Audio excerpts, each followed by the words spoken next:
But so I wouldn't put a lot of stock in, somebody like, Dan Brown or even this guy Moore saying, I hated it. That could be a lot of, hype as well. Yeah, it could be, absolutely. Who knows? You never know. You really got to know more personal details about it. Sure. And in the end, I mean, that doesn't matter because it's the message of the movie. It's kind of unlikely, isn't it? I mean, the director, when you're commissioned to do a story like this, you have a lot of say in the beginning. Mm-hmm. When you're working with a scriptwriter, you pretty know much what the movie's going to be. So I'm very suspicious that later on, just after the real shooting starts, that it could diverge so far from your script and your storyboard that you might not like it in the end and want to take your name off it.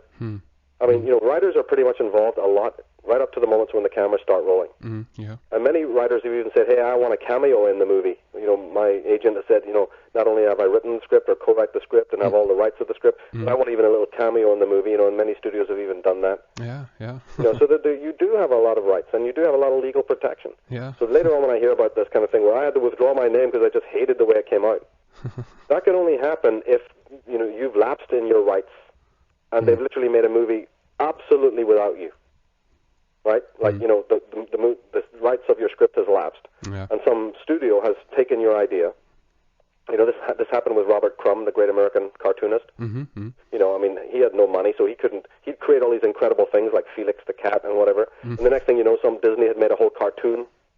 His name's not on it. It's got nothing to do with him. And then people still going, I hated that Felix the Cat cartoon that Disney made, man. You shouldn't have ever done that. He turns around going, well, I was not even involved in it. What are you blaming me for? Yeah.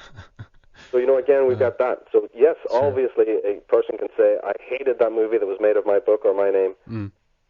Christopher Tolkien basically gave the kudos to, Peter Jackson and said, yes, our family support your script and what you've done, because they have total rights. He could not have made that movie without the Tolkien family say so. And they totally were behind the film. So, in that case, everything went well. But if you've been involved in it, you've got the rights. Sure. That's a different story. It is, yeah. So, beyond that, do you want to say something more about V, or want to move on to Fight Club? It's there's so many elements to that movie. We'd spend the whole hour just talking about it. Yeah. It's very deep. I want people to really go and look at it as a psychological drama. That it's based on this person finding their identity. There's a lot of in movies. There's a lot of missed fathers. Fathers that are missing. You get this in the Fight Club, where there's a whole. The movie can almost be entirely analyzed from the point of view in Fight Club of the missing father. Yeah, you definitely got that in Hellboy. You've definitely got that in V for Vendetta. So if you come to it from a female point of view or feminine psychology point of view, then the movies are very, very interesting about the interplay of the archetypes. And again, we'd spend the whole hour getting into that, so people need to listen back to our shows on that or on the Outsider and the whole concept of authentic life. Sure, yeah, absolutely. And how you break from that, and that breaking from the inauthentic life, just like we were saying with the prisoner, the prisoner tries to escape. I think it's a very, very profound story of escape, not just from family and not just from the normal programming, but from totally the whole corporeal matrix. And that's where the big ball comes in, Rover. Because Rover in the prisoner, the big ball, a lot of people have been, speculating what that really represents. Rover is made of two words, row over, right? And rowing over or going past brings up a lot of fear. So to me, Rover is fear. So when people are watching, in fact, when Rover ever appears, it always appears when there is an emotion of fear. Now, McGowan never explained what Rover was because he wanted to leave it as a random element in his program. But I believe that Rover is human fear. Because as anyone who tries to leave the village, right, Rover comes and catches them, right? Yeah, sure. But if you look at it in a different way, anybody who tries to leave the village gets prevented from doing so, not by an agency, because Rover is just a big ball, a big balloon. It's almost like he's saying it's not there at all. There's no physical agency, there's no army, there's no barbed wire, but you don't leave the village. It's because you won't walk past it because of your own fear. And Rover, to me, the thing that drags them back or brings them back or accompanies them back like this watchdog is really people's own trepidation and people's fear. You see this picked up in the first scene of Lord of the Rings, where Sam stops at the boundary of Hobbiton. As they're leaving on their great journey, the great mythical journey, he literally stops and says, and Frodo goes, "Why have you stopped?" And Sam goes, "Because if I move one more step, I'll be further than I've ever been in my life from my home, from my village." And of course, he takes the step, and that is what is powerful about that film. He does take that step. And many people in this world, many millions of people in this world, will not take that step, physically and more importantly, psychologically. Now, V for Vendetta, you see, reverses back to this, that here you have a society, just like the village, in which there is no chance of physical escape. It's wall to wall. It's just, a Blade Runner existence. Absolutely left has met right, right has met left, east has met west, and west has met east. There is no escape in this particular, penitentiary corporate existence, and we're hurtling towards that now in our own world. Yeah. However, the message of V for Vendetta is: are you free in your mind? Because that's where real freedom is. Don't expect it to ever come collectively. Don't expect it to ever come as some concerted effort. It probably has never happened, and it will not happen, and it certainly will not happen in the large, city metropoli corporate environments that we have. So the message of V is very much one of psychological freedom.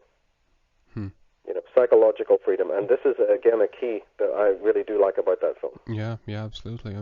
Again, it's a classical theme, I guess, in that sense, kind of going through the dark night of the soul, or whatever you want to call it, and then emerge from that, with a sense of freedom that you have. You have to go through the dark periods in order to get to know yourself and stuff like this. And that's right. You will project your shadow onto an ambivalent character that enters into your life.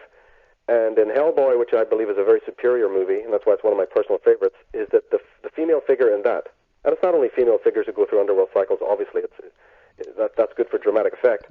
But of course, the men go through it as well, because what we're really talking about here is masculine and feminine processes, and not male and female. Sure.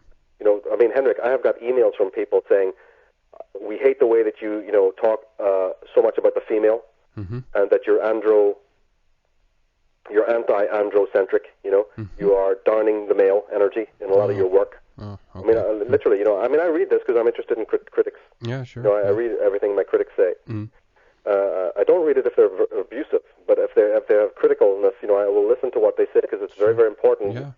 As me as a public figure to, and I'm trying to give a message to the world or whatever, to really listen back to the feedback. Yeah, sure. And not a lot, but sometimes I've been hit with that wait a minute, you're talking so much about the goddess and the feminine, female qualities, we don't like it. And I respond back to that going, look, I'm not talking about the female, I'm talking about the feminine. Exactly. Something we all got.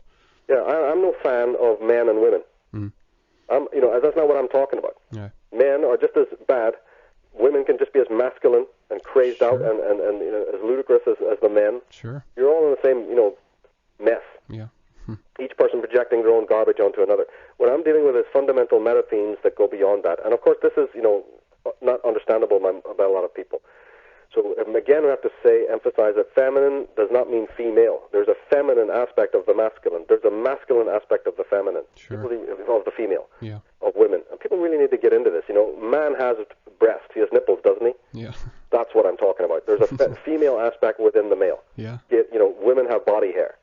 Exactly. Yeah. And a clitoris. That's, let's face it, there are aspects of both sexes there. But when you go on to another level higher than that, then you're into the symbolic canon. And that's what these filmmakers are drawing upon, is the symbolic canon. They're not just there to reinforce the prejudices of the street level, local yokel. And in these movies, there's a very deep dialogue about this. Not perhaps as complex as the one in the Mummy movie, the original Mummy we were talking about. Not perhaps as complex as in John Berman's Zardoz, or as complex as you might find in some of Alfred Hitchcock's movies, like Vertigo, or even in Werner Herzog, who I think is an exceptionally complex, has some very complex interactions dealing with the feminine principle. But still, these are movies that are harder to find. Most people are familiar with the bigger movies. Sure. And in V for Vendetta, you do find this great interaction with the shadow archetype. Yeah. And the woman has the choice then at the end to either project all her anger and hate onto V, who's put her through this terrible ordeal in which she thought she was going to die. Yeah. She was imprisoned. There's no reason why she should like that experience. And then when she finally awakens and finds out, oh my God, this was a hallucination, she responds with terrible anger towards him. Yeah. That's displaced anger, you see, from the original father, the missing father. And then she transcends, because in effect, she doesn't, in the end, respond or run away or get, off the track. Sure. Doesn't rush back to the comfort zone. And that's why that movie succeeds in my eyes as a very transcendent film, one of a kind. Yeah, yeah. And in Fight Club, you have the whole critique of the masculine. It's probably one of the most complex movies, that's been made in recent times. Again, I encourage people to go and read the original book, of course. But it's a very transgressive movie, and I like transgressive films, all the way down the line. And transgressive is the opposite, you see, of these conformist kinds of films. Mm-hmm. Now, if you watch a lot of Alfred Hitchcock movies, you will notice that he did a bit of both, because, again, like any great artist, he was a very ambivalent character. But in a lot of his movies, the status quo is always restored. Mm-hmm. If people watch the movie The Birds, and they watch it from a psychological point of view, you will find that it's a very pro-establishment, pro-status quo film. And a lot of Alfred Hitchcock, because he worked for major studios and he was sort of himself, I believe, quite, I think he had some very conservative, misogynist, and this is all debatable again, but there's one aspect of looking at Hitchcock's movies that are very establishment pro, if you watch what's really being said subliminally. And then you have these transgressive, directors like Herzog and Wenders and Fassbinder and many others in the West who are not, like that. They're talking about the deconstruction. Well, Fight Club goes to the extreme of saying, look, your whole society is basically in a death, cycle. On a death row, yeah. Yeah, and people are not happy anymore. I mean, the prime characters are no longer happy with the roles that they're playing within this framework of what society has given. And that is very common, because that is what's happening now in the world. All this so-called homosexuality and transsexualism that you've been seeing in the world for the last 20 years, that's got nothing to do with sexual proclivity at all. Yeah. The whole gay way and all that stuff, what that really has to do with is the fact that subliminally, on a subconscious level, people know that you're in this sort of desert, that God probably doesn't exist, and if God doesn't exist, then heaven probably doesn't exist, and if heaven doesn't exist, probably hell goes with that as well. So all you've got then is the world and other human beings to rule over. Yeah. And if you really think about it, and this is one of the messages of Fight Club and transgressive movies, it's also a very common theme now in the modern age, is that, wait a minute, if God really doesn't exist, and then you can immediately say that heaven and hell does not exist, then what is there to rule over to feel power? Yeah. So the Bush people and all of these politicians go, well, we already know that God is dead. We just mouth a lot of Christian jive, but we know, of course, in our hearts that the only way to turn life on and to be living is, and the only way to get your kicks is to rule the world and the people in it as slaves. Then, as I said in the Future of Mankind video, you've got the opposite instinct to that. I'm going to rebel. I don't want to do that. I don't want to be ruled by others, and I don't want to rule others myself. And then comes the transgressive, rebellious aspects. Yeah. But the thing with that, Henrik, is this. In a situation in which God is dead, see, God always represents the Father, and that's what Fight Club is so much about, is the missing father again. Yeah. And, of course, if you're a Christian, then, you're absolutely, God is the Father. Your Father, you worship your Father, you respect your physical father. There's nothing wrong with that. And you also represent the President. All of these father images in the place of that God. Yeah. But if the Father is missing, for some reason, your own physical father, and there's even lines within the Fight Club that talk about the missing father. Yeah, sure. I remember. If that father is gone, then you have a psychological response known as antipathy or hatred towards the object of your hate. You have antipathy towards the loss. You blame the father for not being there. Then you blame you blame, and blaming the father then translates into not wanting to be with the system.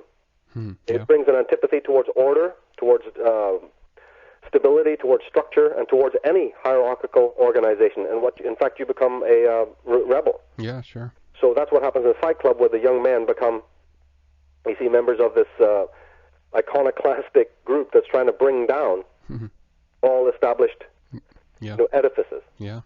But the thing is that, and also if you're against the Father or you subliminally rebel against the Father, you also represent rebellion against reason, because reason is one of the attributes, you see, of the animus of the Father. So then you become irrational and Dionysian and, sort of libertine and uninhibited, which is what is happening a lot. Now, and this inhibition can manifest in society, as I've just said, in the forms of like homosexuality, punk rock. You see all the sort of the what you would call countercultural groups. Sure, yeah. The Burning Man. I mean, it's endless. Yeah. You only have to go to Berlin to take a look at it, but there's plenty of it. So this is then the idea that the master is missing, and we can now do what we want. Yeah. There's a certain amount of freedom in that you can become libertine and uninhibited. But at the same time, man needs the structure. Now, the interesting thing is that the drive against reason and against science, against a normative, controlled sort of world and environment, sometimes people show that very obviously, and we know them as rebels. Yeah. But your average middle-class person is not going to want to show that openly. In fact, he won't even want to admit it to himself that he's burning with all of this anger towards God and towards the missing father. Yeah. So what does he do? He compensates, Henrik, by an overcompensation towards Orthodox religion. In other words, he gives his rebelliousness, or the instinct for rebellion, he must give it a cover, a disguise, in order to pretend that it's not there, both to himself and to the world.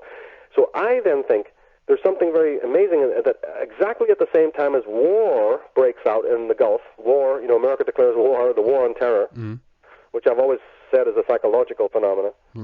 At the same time, comes along with a new rise of a wave of religious fervor and fever. Sure, yeah. And it's very dark as to why that is. And Fight Club picks up on this because if the religious zeal is in fact a cover for a deep disenchantment and a deep sense of anger and hatred that is partly being processed through war, and I go into this a lot on the 2012 DVD, the whole elaborate details of it. Yeah. If that is the case, and that the religious fervor that's sweeping America is just a cover, just a ruse, not that the people will understand it. But in many video clips that I've shown, and many other video clips that I have, all the evangelists talking on stage, you will notice that they're very angry. Yeah. You only have to watch it. There's tremendous anger and just hatred pouring out of them, but it's slightly, sublimated. So we have to look into the message of what movies like Fight Club and these other transgressive movies are telling us. And that is that, look, it might in fact be a fact that because we have war on one hand, open aggression, we have tremendous iconoclasm, transsexualism, and libertinism rampant in the world, especially amongst the young, because for obvious reasons they'll take that road. And then at the other side, we've got this huge amount of religious returning to these very old, established paradigms in mass. Taken together, man, those three things is not very pleasant to look at because they're telling you that really it's over. Society, civilization is crumbling. Yeah. And if you look at the movie Fight Club, you will find that there's no real solution there. Because the society is schizoid, and the character of Fight Club is unfortunately schizoid. Yeah, he's not even aware that he's a double person. Exactly. Yeah. And he wakes up in a lunatic asylum at the end when the whole thing's over. Yeah. So whether people like or don't like the movie, just let's look at the idea here that what is the movie about? Aggression, right? Fight Club. It's about men who are now sick of their masculinity. And it's a good thing. I mean, you do need to go through that phase where the guy beats himself up in the office of his boss. Remember that? Yeah, sure. What is that? That's saying, I am leaving your stupid, pathetic little roles. I don't no longer want to be shuffling these papers. I no longer want to be this, buttoned-down person in prison by this role. Yeah. So I've always said that that's fine. Being able to know what you don't want to do, knowing that you want to get out of this straitjacket is one thing, and there may be a period of aggression while you break out of that shell. Yeah. But you may be caught in that aggressive mode all from then on if you don't have a more holistic understanding that when you break out of the role, where do you go? Exactly. And American Beauty talks about this. The film American Beauty, which is, again, a very transgressive film since the narrator in that movie is dead. I love it. Yeah, that's right. Fantastic. Yeah. The narrator of the movie is not even alive. Yeah. What a fantastic idea. and the Fight Club, too, that, once you want to dispense with the role, because you see, in the role you don't deal with people. So there's a tremendous loneliness in everyone. Yeah. Because in the role you don't deal with people at all. You're dealing role to role. Yeah. So when you really want to bond with somebody, you're not able to because you're bonding with a role. Only a person can bond with another person and have a full flow, what I call meaningful friendship. Yeah, sure. Because I despise the word relationship and will not use it. But if you're in the role, well, you can forget about meaningful friendships or relationships because all you have is a role-to-role, programmed, utterly superficial thing. Now, the character in Fight Club, you see, is sick of that. Yeah. He wants to step beyond the role. But in order to do that, it is not so easy. Because if you step out of the role, you are now an outsider. Yeah. It might make it worse. It might make the fact that you're not able to bond with anyone at all. But the fact of the matter is that you're not able to bond with anyone while you're still suffering in the role. Exactly. Now, one of the other classic things that happen in Fight Club is when the guy thinks he's got a problem and he goes to see the psychologist, so-called, with a small p. The psychologist recommends him to go to, therapy sessions to see what suffering is like. Yeah. I love that line, to see what suffering is like. Meaning that the so-called middle-class corporate individual who just goes to work every day and who's just living, he thinks he suffers, but it's a fake suffering. It's like what George Carlin talks about. He says, you think you suffer. Yeah, but you ain't in the Biafra with a bowl watching your family dying of starvation. That is suffering. Yeah, it's always the comparison. Yeah, of course. Right. I'm not downing people's individual, angst, but I'm just saying, let's be factual about it here. That, the suffering is pretty much an illusion. And in the Fight Club, they bring that up, that the guy has to go to therapy classes to basically see other people who've gone through suffering. Because he's so immune to it. Our societies have made us immune. And this ties in, of course, with the famous quote from Carl Jung, where he talks about that why people don't transcend is because they avoid legitimate suffering. Right? He claims that the secret of neurosis, the secret of the reason why people are neurotic and psychotic, is that they're trying to escape from what is he referred to as legitimate suffering. And I want people to think about that because it's very, very important, again, tying into this connection with the darker side of yourself. No, you don't want to suffer. You don't want to look at the dark side of anything. You want to go and medicate yourself. Sure. You want sweet drinks to sweeten your life because you can't look at anything that's unsweet. And the media knows exactly how to sell you that whole idea, and that's what we're living in. We're living in an escapist aspect because we're not listening to those voices within ourselves. Sure. And that's what the character in Fight Club is doing. But here's the thing. Because the person is so trapped inside the roles and doesn't have any relationship or bonding with anyone, the only way that he can find that bonding then is through fighting. Because when he meets his alter ego, right, the Brad Pitt character, whose name in the movie is, what was it? Jack something? No, Jack is the narrator, right? Oh, okay, yeah, that's right, yeah. Tyler Durden. Tyler Durden.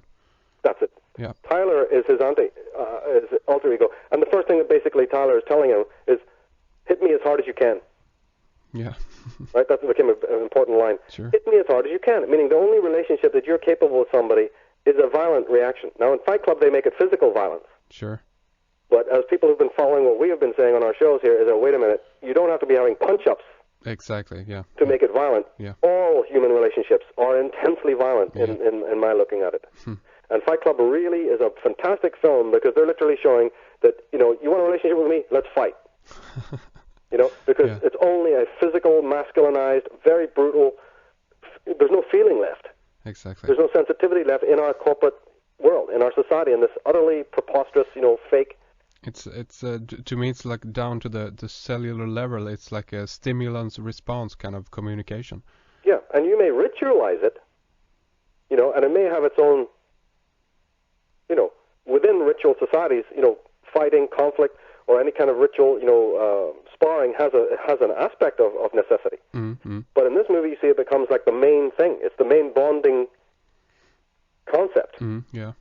And women might say, oh, well, that's because it's a movie all about men. Of course, if you came to a women's circle, it would be all different. Well, maybe, but, there's violence on all sorts of levels. Yeah, there is. And women are capable of psychic violence just as much as men are capable of physical violence. So, we got to look into those questions because it's not just so simple as saying, as many critics have criticized the film, go, well, that's just a male pipe dream issue there, Yeah, we're not talking about men. We're talking about the masculine principle. And believe me, the masculine principle is very, very pronounced in women also.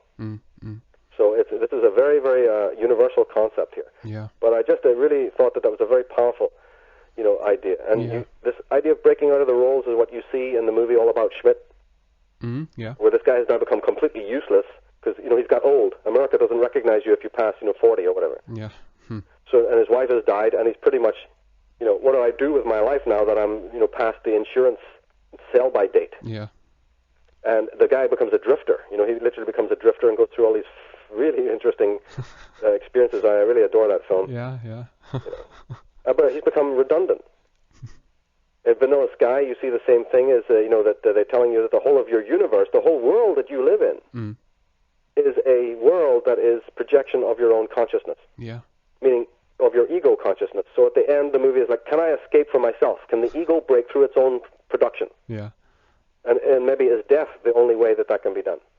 You know, the one criticism that I have of Da Vinci Code, just while we're having this recorded, is, and it's just, again, a very, very personal critique. It is that Robert Langdon, you know, obviously he's a teacher in symbolism, and the movie opens in which he's going around the world teaching about religious symbolism. Very interesting, brilliant subject. You know, I teach it on it myself.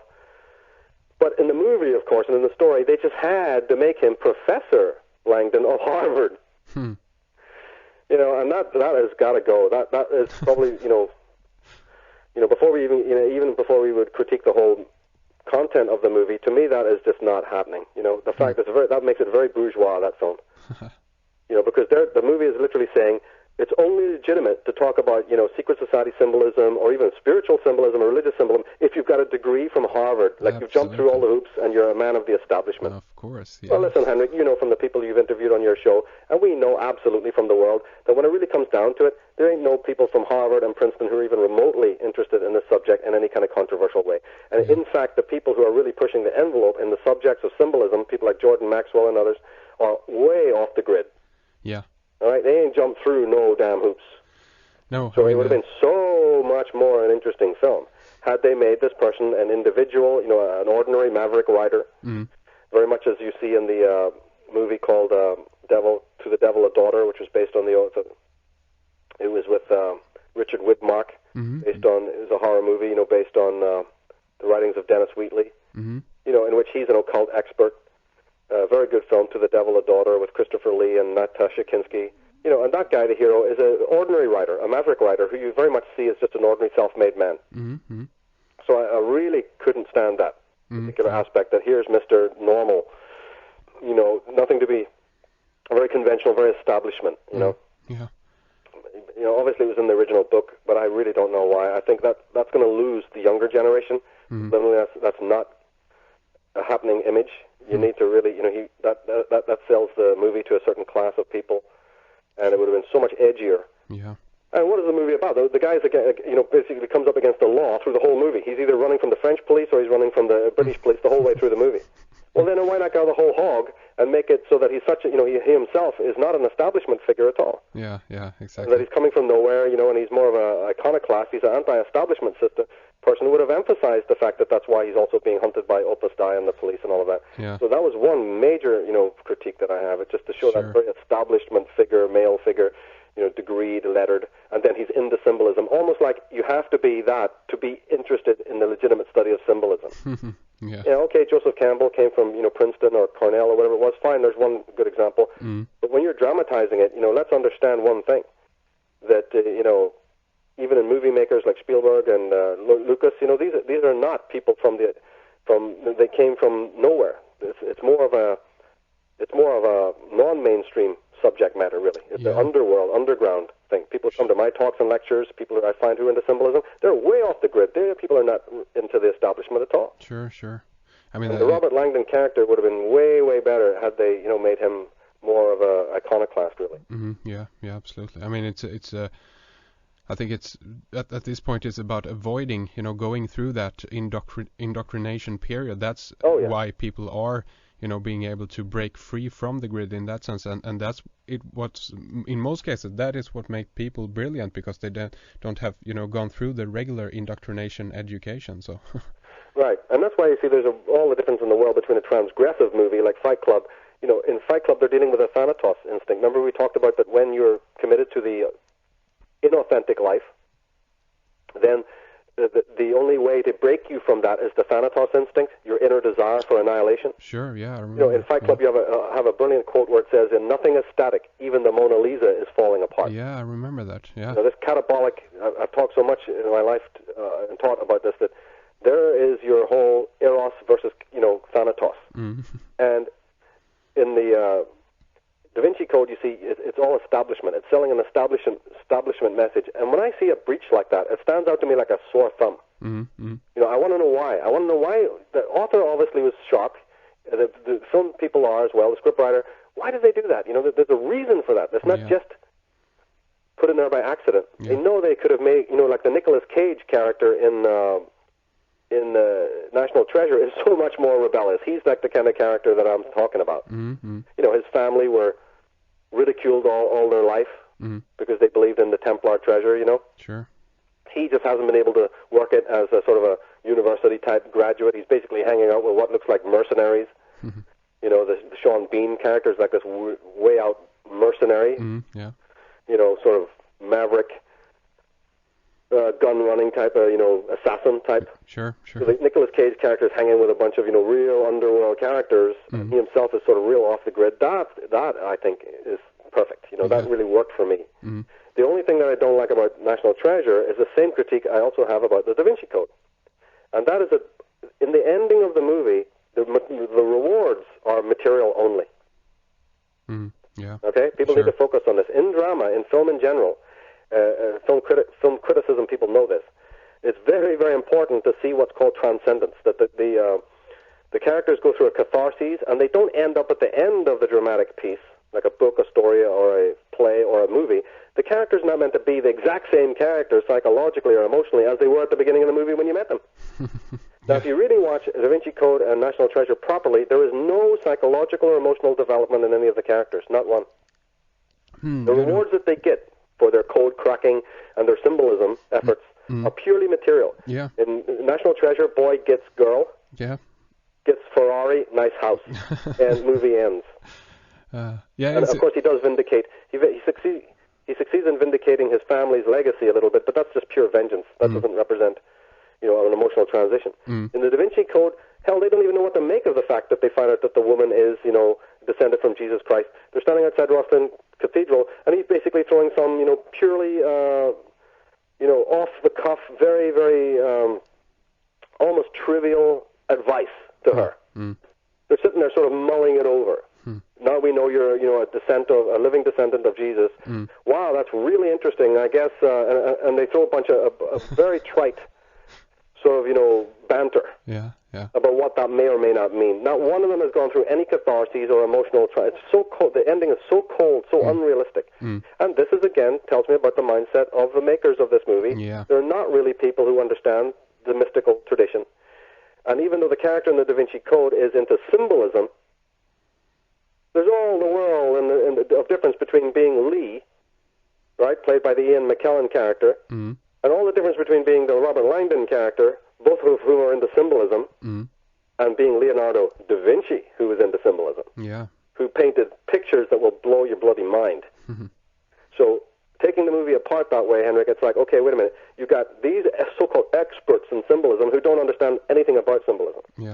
As the movie clearly shows you, that those who journey into the realm of symbols, who use symbols personally in their life, have a deep and emotional transition. So, in fact, if you watch the movie again, bearing in mind what I'm saying, you'll find that the Opus Dei characters, that's the grandfather who's found dead in the beginning with the pentacle on his chest, and the very interesting assassin character, Silas, there is where you see the emotion.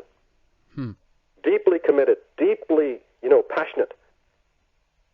So there's a very interesting twist in the movie that the people who actually are the ones showing emotion, transcendence, human development, love even, the killers in the movie, or the sort of dark ones of Opus Dei, Just watch what they say about Silas. Just watch the little clips of his, past, and how he sacrificed himself to, save the bishop who's being attacked and all of these kinds of things. So very moving. How come they didn't have that type of that type of emotion connected with the main protagonist of the movie? But do you think that this could be a conscious move from their part, or just unconscious? I think it was a total, utterly misreading. Unprofessionalism. I think that the people who wrote the scripts have the faintest idea about true symbolism in this case, and they hogged the script probably, and they didn't really look into this. I mean, it could be conscious. I just think it's such a tremendous oversight. Here you have a female character who's excellent character, not a single missed scene in the film, no wasted dialogue. And yet, all these pieces that cinematically are put there, some fantastic acting by every one of them, very minimalistic acting by the Robert Langdon, who's that guy, the actor? What's his name? Forrest Gump. Sure, Tom Hanks, Tom Hanks' acting is fantastic. A very sensitive, minimalistic acting. Mm. Of course, the French cop, the Lafarge or whatever his name is, very famous French actor, brilliant in the role. The female actress is excellent. Mm. And her name being Sophie connects to Sophia. Yeah, sure, yeah. The whole, very, very interesting in the names that these people are being called. Yeah. Shows you a lot. But again, let's not analyze the actual content of the movie. We'll have to probably do that another time or whatever. Mm-hmm. But again, I don't know. I think that was such an oversight to have such strong characters, and yet, again, fatally. And this is done in many, many movies. It's a very big problem. Mm. It's very common in Hollywood movies. It's not common in European movies. In European movies, there's a tremendous transformation. If you watch the movie Educators, oh my God, it's just incredible. Hmm. The transition that these young people go through after the ordeal that they go through. You watch Lord of the Rings, a guy, look at Sam and Frodo crawling on all fours, yeah, burning out their energy, totally going through the underworld, coming out utterly wasted yeah, on their journey. Gollum, yeah, going through all this heartache, hmm. and the tremendous catharses of the main characters. Yeah. Oh my! How do you compare that? That's symbolism. That's real symbolism. Yeah. So here's a movie that's meant to be about Da Vinci and Botticelli, and Titian and Raphael and the Christian Church and the Catholic Church, and you find out that in the movie they do show you the emotion where it's due, but it's in these so-called assassin type people. Hmm. Now that makes them look more real. That, in a way, that makes them. In fact, you could sort of identify with them a lot. I think that Silas is one of the most interesting characters in the whole thing. Yeah, and that's kind of what I was reaching for there. That might be the case. That they want you to identify with the murderers in that. Of course, I've talked about that with my brother. And when if I jump back, if I put my conspiracy hat on, yeah, then we're looking at that. Yeah. Then we are looking definitely at something that this movie has been made by. Mm. You know who?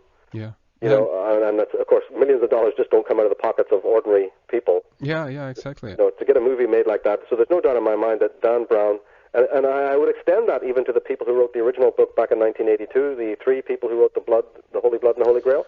Yeah, Bagent, Lee, and Lincoln. I have always, maintained that those people were funded. Mm. Yeah. By the very order for which they, were meant to be exposing. Mm, yeah. Because it was very important that order was already being exposed legitimately by legitimate conspiracy people. Yeah. So they funded three authors, and the number 3 also is a very giveaway, that there's 3 authors. Hmm. That's also a sort of a hallmark. Mm. Excuse me, but the idea was that they would fund a red herring group that they would later expose as being frauds. Mm-hmm. So in other words, you create a fake story that then your own people, it's so old it's new. Sure. It's a classic, Black Ops, media sort of, 3 Days of the Condor shows that. This is a very clear MI5 British Secret Service strategy in which you fund your own spin doctors, basically. Yeah. And then, come in with another action and go, but they were all proven frauds. Hmm. Even give them sort of light jail cells or put them through the courts, give them sort of jail sentences and ridicule them. And then everybody goes, oh, yeah, well, I knew that anyway. Let me all forget about the Order of Zion. Yeah. It was all preposterous lie, Exactly. Well, very dangerous to think that way, because these people own the world, as their own movie even shows you. Exactly. It's a perfect way to bury the mystery in that sense, and bury the questioning of all the people, because we have already gone through the entire ordeal. We're exposing these people as liars and so forth. Yeah, that's. Absolutely. Well, people again will refute and say, well, wait a minute, why would they even then go and show you a lot of these secrets? Because the movies are full of certain secrets. Yeah, they're secrets from your level. Yeah. If you're coming in from the middle class, from the middle of the street, you're grown up reading I don't know what, the rubbish that's taught to you in school, and then they throw a little symbolism. It's like it's just like this mesmerism, Yeah. Abracadabra, they throw a lot of this stuff at you. And of course, in our little minuscule, sterile lives, we think that's all just so bloody mysterious. Yeah. You don't realize, it's like Russian dolls. There's mystery within mystery within mystery, and these boys play it like a puppet show. Yeah. They can put a mystery of this stupid thing. Do you know that the cult of Mother Mary is one of the most ancient cults? Mm-hmm. The bloodline of the Merovingian bloodline thing they're telling you, this dodge, this red herring that only has to do with the physical Mary, the mother of Jesus. Sure. You know how far back the cult of the Virgin Goddess, the one buried under the stars, goes? Yeah. It's. They even do hint at that movie. Hint at that even in the movie. In the very first scenes, he's telling you something about the antiquity of symbols. And by the way, Saturnian and solar symbolism is all the way through that movie, from the book that he opens in the beginning where you see the symbol of Saturn when he's standing at the podium. That identifies this movie as a creation of the Saturnian cult, by the way. There we go. Oh, yeah. And then secondly, a little bit later, a very, very interesting scene I want people to go back and watch, is when they're escaping from the English police from the plane. They get into a black taxi, and they're hiding in the back, and the Ian McKellen character turns around and says, "The coast is clear, don't worry." And they go, "Oh, I wonder how they didn't see us." And he says a very important line that's actually not to the characters in the story, but to you, the audience. And he says, "Yes, but people very rarely see what's in front of their eyes." Now, that is a statement that immediately tells you that the next scene that's coming, you need to pay special attention to. You know, I don't want to get into all the reasons why this is, but in cinema, there's certain rules and laws that apply, if you know. It's just like the scene in Gladiator when the character is the gladiator standing in the middle of the arena, and he turns around and says, "Are you entertained enough yet?" Yeah. Ridley Scott is making a double entendre there. The gladiator is not merely speaking to the characters in the Roman auditorium. He's speaking to you in the auditorium watching the movie. That's magic right there. Right. Now that is double. The great filmmakers know how to do this, and there's elements of this within the movie Da Vinci Code. Now, the others, and then the scene that follows, well, I'm going to have to tell you what it is, but I would hope that people would go to it. As soon as they finish in the black taxi, the very next scene is a dialogue in a garden between the two bishops who are Opus Dei elites. The elder bishop comes, to the other, the less senior bishop, and as they're talking about their plans, and he's going to take his leave, the younger bishop is about to take his leave of his senior, and he gets his blessing. And the blessing is he marks his forehead. But if you watch the movie very carefully, he does not mark his forehead when he's saying, the blessings of God be with you. He does not mark his forehead with a cross. He marks it with an L. And this opens up the whole concept of the Illies, right? The Illies, the priesthood of the Illies. Sure. People don't know who they are. They need to get my Atlantis book, and in the appendices you'll find a excerpt from a very old book about the priesthood of the Illies. You'll also find information on the number 23 that turns up in lots and lots of movies. Yeah. But Ellies is also one of the themes of the movie Vanilla Sky. Yeah, absolutely, yeah. The L's. Right? The people who freeze you and keep you alive, for the future. Yeah, sure. That company's called the L's. Ellis, right? Yeah. So Ellis Island, the Illies, the L's, the whole idea of, the archangels being called Gabriel, Uriel, the L bit. Elohim, elevated. Sure. Eldar, In my new book on the Irish origins of civilization, we go very much into what the Eldar, the word Eldar is very important. So this L, the marking of the L, and then added with the rest of the solar symbolism and the Saturnian symbol, because the symbol of L was the old word for Saturn. Yeah. As you know. So, again, watch out in the Vinci Code when people are watching it again. Bear in mind this scene. Yeah. And McKellen is just telling you beforehand, people very rarely see what's in front of their eyes. And it jumped out at me and went, okay, got to be very cautious now. It's just like in the movie National Treasure, the whole fantastic part where they incorporate the 322 number. Where they're looking on the dollar bill, remember, the church tower that's on your dollar bill, and they see that the time on the clock tower is 2:22.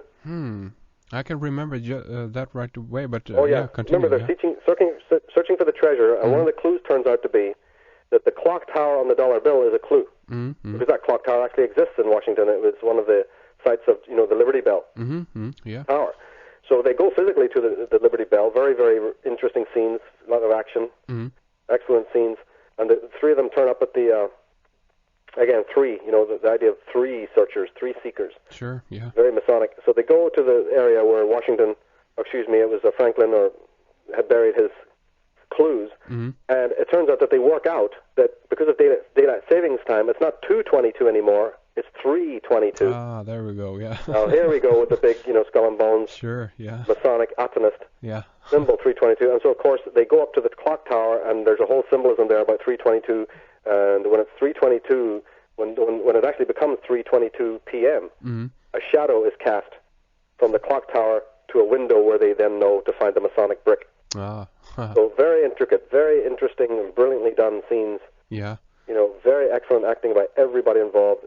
Really highly recommend that movie, National Treasure, to those who've not seen it. Because a lot of people, will be turned off on these movies just because they're Hollywood, like you were saying earlier. Yeah, exactly. Yeah. And that's not right. I mean, don't go and see The Omen and, God's sake, bypass Superman 2 or whatever, Superman Returns or whatever. Yeah. But some movies are very intriguing, and let's always remember that these movies do change people's lives and get them into subject matter that, you may never have heard of before. They do. I mean, one thing, because you mentioned 23 before, a new movie out with Jim Carrey called The Number 23. Have you seen it? No, but somebody emailed me on the blog about it. Yeah. And I put up, I think, a clip. The number 23 has also been used recently in the last lot of weeks in a new Dr. Pepper advertisement. Oh, really? Yeah, so if people go to my blog and go to the Symbolism link, you'll see a bunch of links to various commercials and other information. Notice the one that says, divide 2 by 3. There's a link there to the commercial for Dr. Pepper. Now, we've already analyzed in the DVDs that Dr. Pepper is nothing more than Satan. Yes, the devil, Pepper. Yeah. Right? And then now we got 23, which, of course, if you divide 3 into 2, it makes 0.666. Exactly, yeah. So they've got this whole Dr. Pepper movie commercial dripping with satanic symbolism. It's right in your face, Yeah. Although the point is it's not in a lot of people's places. It really is not seen yet by a lot of the world. So there's a great deal of, need for people to still wake up and really understand just how deep and intricate the symbolism is, and how the language of symbolism and the language of words and the language of, let's definitely, mention Jack Coetzee. People need to go to his website, The Brave New World. Yeah, he's a wonderful. I hope to have him back on the show soon too, Jack. Right. It's a brilliant, a brilliant mind. Isn't it? And he's on to that in a big way. Picking up from some of the work I've done, but taking it even further. Absolutely. To show emphasis on the mushroom cult. Yeah. Which is a Dionysian cult that is referenced a lot in these movies subliminally. He's done work on the 9/11, the Twin Towers. His work on showing what I particularly like about what he's done. He's shown that Manhattan, with the 2 towers, is a very old Masonic symbolism going back to what's called the primordial mound. Yeah. And the development of the Egyptian primordial mound used to have upon it towers. Two candelabra or 2 tall obelisks. Sure. And that Manhattan was again designed just like Washington D.C. is. Absolutely brilliant analysis there. So I really recommend people paying every day or every couple of days. Come to my blog, go over to Jack Coetzee's blog, and always be reminding yourself of how the symbolism works. And then send us stuff. People send me stuff from all around the world. People go, oh, how do you get so much information? A lot of it's great. A lot of it's due to, people who are into what we're doing here. Yeah. From as far away as Australia, and South America, Colombia, Chile, you name it, Canada. Yeah. There's not a country in the world, Sweden, Finland, sending me to, look, I found this in my local neighborhood. You have stuff right there in, just right there in Gothenburg, Gothenburg, yeah. In Gothenburg, the way they've designed the, I think you pronounce it the Konserthuset? Konserthuset, yes. Oh, I'm pronouncing it terribly, yeah. Konserthuset.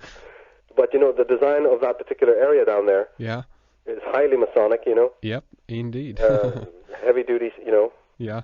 Stands out a mile. Tremendous. I mean, and that's the kind of idea also that I like very much, that people all around the world, can contribute, and when we start, in that sense, working together and, incorporating these different ideas and notifying each other about these different news items and what's going on in the world and so forth. It is like we are creating our own little network, in that sense, loose network of which basically will help us to keep track of all this, all of this stuff, which is excellent. That's the main idea here. That's the purpose, to grow and learn from each other, all of us here. So because we're all making the movie together. Exactly. Yeah. If you want to see, it's like Buckminster Fuller said. If you want to replace a rotten system, you don't just destroy that system. You build something to replace and outlive the existing system. And this is not an area for egotism. Like for instance, when I taught the children in California, and when we showed lots of stuff. I mean, we showed lots of movies, especially tons and tons of commercials. Mm-hmm.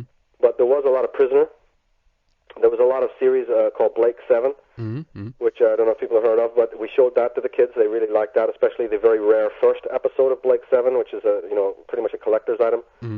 A stunning episode there about the drugging down of mankind.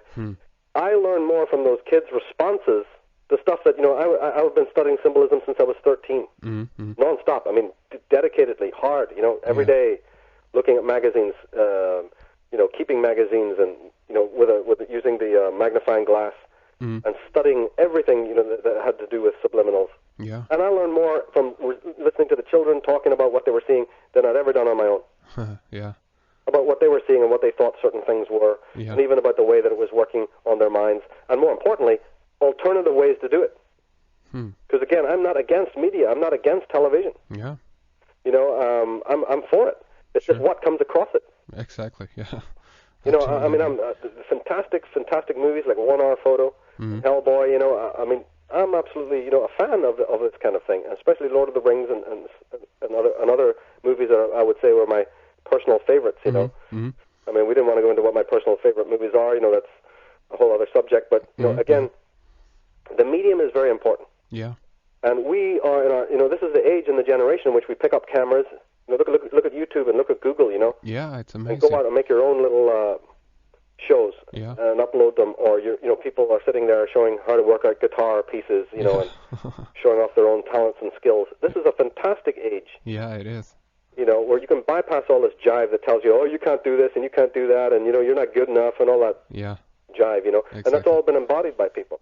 When we were working at the school with the children at Symbolism every week, I could not believe the amount of stuff that they were bringing into me. Wrappers, packages, shopping bags, clips, cuts, stuff that's cut out of magazines, subliminal stuff that they'd observed. Because one person barking this truth it's not gonna happen. People will refute you. They'll think you're a crank. Yeah.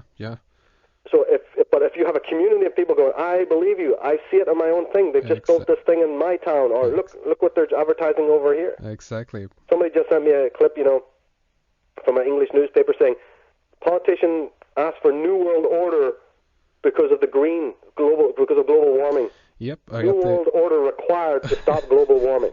I got the article up on my site now. This is the Brown. I can't remember his surname. I think it's Brown. He's bending over backwards. He can't sleep at night. He's so worried about global warming. And he's come up with a brilliant idea. It's called the New World Order. Everybody get in line. Yeah. We can't handle it ourselves, and we certainly can't let independent nations deal with it. Yeah.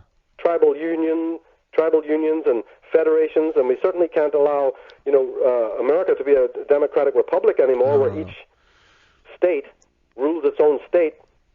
Because it knows its own needs. No. We have to have a new world order. Total control grid with surveillance cam and a microchip population. That's where we're going to have to Jacob. Go. Yeah. Under Jacob, under the Jacobs, under the whole Atomist. Oh my God, it's just unbelievable. So again, we are now inventing, and I do believe that the subversion of this idiotic, conformist Orwellian nightmare is going to end. Yeah. I do believe that it's just because. Let's put it this way. Let's use the Da Vinci Code as an example. Mm-hmm. If you're a believer that which I'm not, by the way, but if you're a believer that the priority Tsarion is just this wonderful highbrow family, like they show you in the Rosalind at the end, of well-meaning people who have been keeping this secret alive, and they're just such the most darling, highbrow intellectual class of people who are hard-pressed by the evil Vatican. Even from that movie, if you were a member of the priority Zion, you would say that, listen, we have developed a very, very deep symbolic code. We've got into symbolism. We've learned how to hide ourselves. We've learned how to be, work without being seen. And the reason is because we had an adversary that was pursuing us. Right? So if you take my meaning, it's like groups develop their own artistic genius, their own brilliance, their own sophistication, because you have an adversary who's after you. Yeah. V is the same message. That the man's skills, his brilliance, his covertness, you see, is because he knows he's been hunted by every police force. You can imagine he's literally on the wanted list. Yeah. So his skill, his genius, his uniqueness, his idiosyncrasy has come from the fact that he's a pursued person. Well, take it back to what I've been saying now about society. Yeah. The rebels, the outsiders, the people who absolutely know that we're being shot at, there's something severely evil going on in this world, or whether they know it or not, like little earthworms, developing the alternative way. Yeah.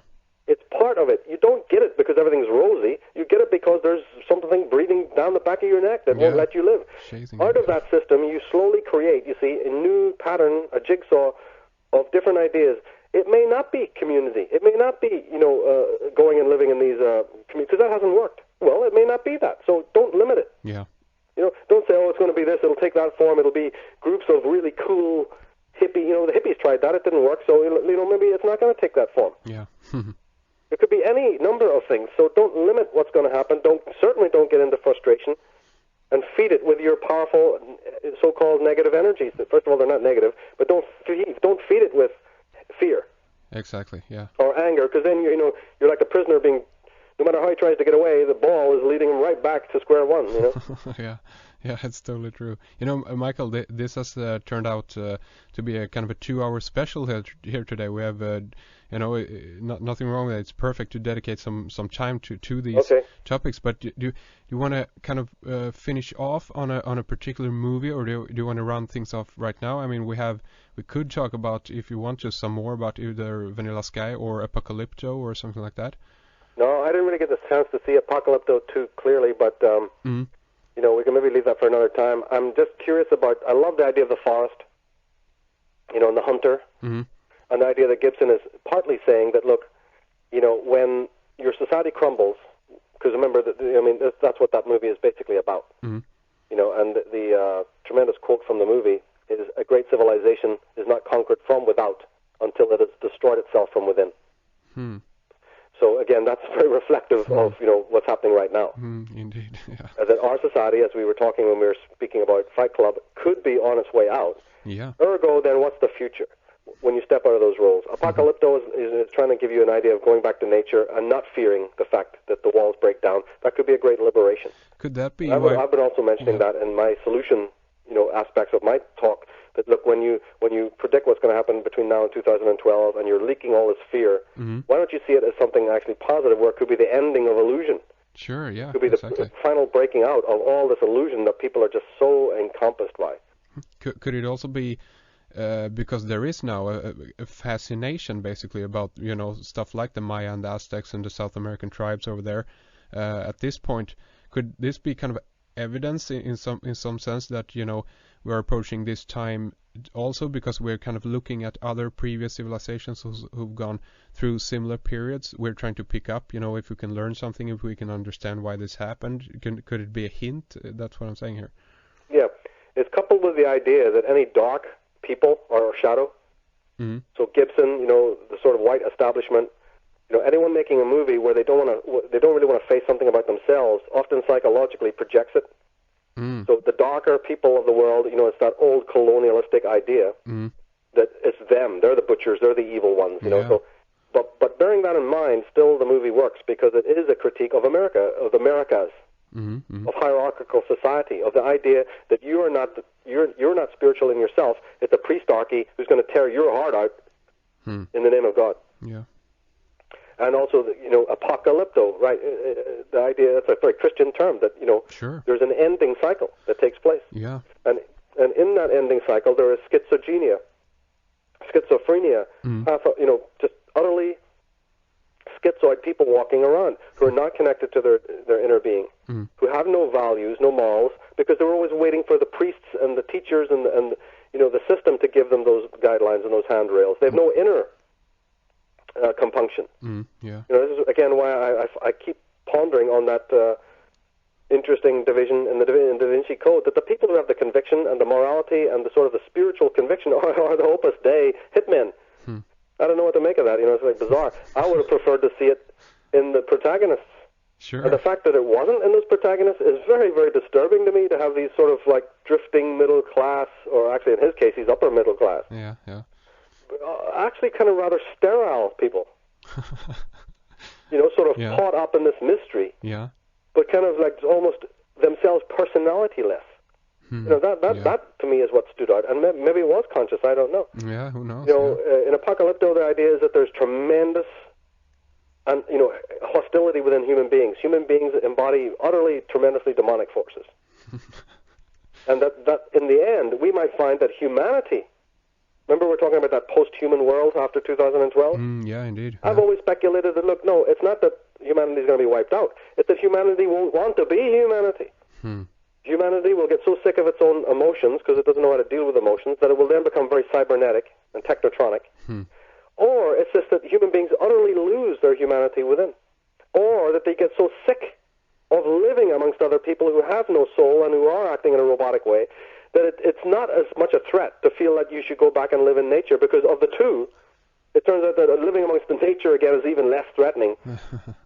And we're seeing this. We're seeing a lot of people from the West even going and back, living in third world countries. There's even people of money and status who are going to Spain. And believe me, Spain is definitely a third world country, right? In eastern Spain. People are going out to Spain. You know, they're going out to India and China. Why? Because they want some feeling of humanity. Yeah, sure. And they want to live in a way that's tribal, you know, and close to the ground. People going to Australia, you know, and living in Africa even. There's a lot of this happening, leaving the West because they're so sick and tired of the way that the West, quote-unquote, Western, you know, system is being set up. It's just not sustainable. So my theory is this, that never, ever fear what is negative, because what is negative is already sending a signal to nature and me. I am unsustainable. I can't last forever. It's horrible when it's lasting, to have McDonald's and Subway, you know, and Viacom and everything in your face every day. It's not pleasant to, you know, have all that corporate rubbish. But it cannot last forever because it's built on lies. Yeah, exactly. And the person of truth does not fight it in an active way like that. That won't work. What you do is you educate yourself against it, you know, and you build a new system. You build a new way. Absolutely. Not Michael Tsarion's way. You know, I'm studying this myself. But we all come together to discover what might work here. Exactly. Yeah. So excellent stuff. I totally agree with that, Michael. In case we have some new listeners for us today, tell us about your website and your excellent DVD series, so people, you know how they can, you know, support your work and get so much more of what you do. Well, the DVD that jumps to mind is Subversive Use of Sacred Symbolism. It's the bestseller of the series, although you can buy the series as a whole unit, and you can browse the series on, it has its own website, which is originsandoracles.com, and you can go in there. There's just, you know, 22 DVDs or something, 60 hours of material, you know, and definitely focus on the one that's on symbolism, because that covers a lot of ground. It does. It goes into the whole Masonic thing. It deals with the feminine concept. Deals with the manipulation of letters and the manipulation of color and the use of very, very ancient sacred symbols in a modern, you know, context of the multimedia. And it's very much focused on astrology. That a lot of the ancient symbols that are used in the mainstream today are old alchemical and astrological, or what might more correctly be called astrotheological symbolism. And this is something that you know, I wanted to stress on. Because there's a lot of people out there who've done the whole, you know, symbolism bit, you know, that Procter & Gamble, you know, they got a star, they must be evil, you know, kind of rubbish. But, you know, it's important to go way more beyond that and get into the whole Masonic messaging that's going on here. And who are these people? Sure. Why would they want to be doing this? And why do they name cars the Mercury, you know, or whatever? There's a whole other occult understanding of symbolism. If you're just into symbolism, don't bother. I'm dealing with the occult, you know, aspects of symbolism, which is a whole different subject. And again, people need to understand that before they start emailing me with all these critiques. I'm an occultist. I deal with the occult, you know, conspiratorial aspects of these subjects. I'm not talking in Harvard or Princeton, nor do I want to, getting up there talking about, you know, religious art. Sure. And religious symbolism in a conventional way. That's not what we're doing. So everybody, check it out. It's originsandoracles.com, and also, of course, your personal website, michaeltsarion.com, and from there people can find your blog and all your other sites also. Yeah, and again on the blog we got the symbolism section, which is visited a lot, you know, and I keep all the pages on the blog updated. So if you think you've seen it already, think again, because every other day there's something new on every page of the blog, from links.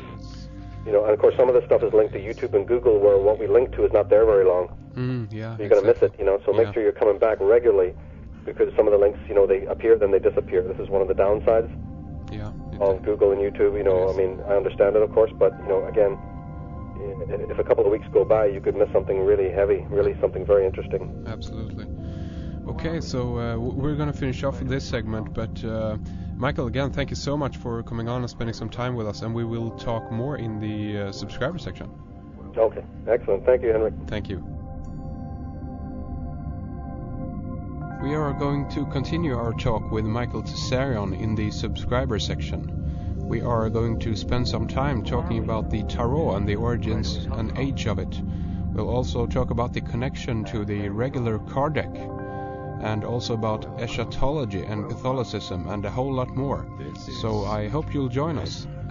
If you're currently not a subscriber, click on subscribe from our front page and read more about it.